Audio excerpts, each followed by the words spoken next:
ونصلی ونسلم علی رسول الکریم اما بعد فاعوذ باللہ من الشیطان الرجیم بسم اللہ الرحمن الرحیم۔ مسلم شریف کی روایت ہے، نبی اکرم صلی اللہ علیہ وسلم فرماتے ہیں، اللہ کہتا ہے کہ یہ محرم میرا مہینہ ہے اور اس میں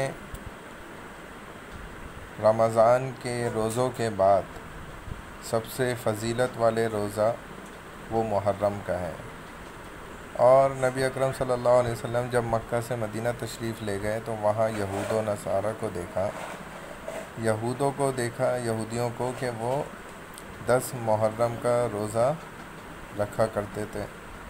آپ علیہ السلام نے ان سے پوچھا کہ تم کیوں 10 کا روزہ رکھتے ہو، 10 محرم کا؟ تو انہوں نے بتلایا کہ موسیٰ علیہ السلام کو فرعون کے چنگل سے چونکہ جو ہے اس دن نجات حاصل ہوئی، اس لیے ہم اس دن کا روزہ رکھتے ہیں۔ تو آپ علیہ السلام نے فرمایا کہ وہ تو ہمارے زیادہ عزیز اور قریبی ہیں، اس لیے ہم بھی روزہ رکھیں گے، لیکن 2 روزے، 10 کے ساتھ 9 کا ملا کر یا 10 کے ساتھ 11 کا ملا کر، یعنی 9-10 محرم کا یا 10-11 محرم۔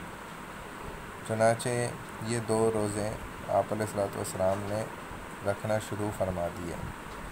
لیکن اب چونکہ اس وقت یہودی وہ بھی 2 روزے رکھا کرتے ہیں، جو بات پتہ چلی تو 9-10 یا 10-11 کا، چنانچہ اب مسئلہ مختلف ہوگا۔ اگر صرف 10 کا روزہ رکھ لیا جائے تو اس میں کوئی حرج نہیں ہے، 9 ملانا ضروری نہیں ہے اور 11 کو ملانا بھی ضروری نہیں ہے۔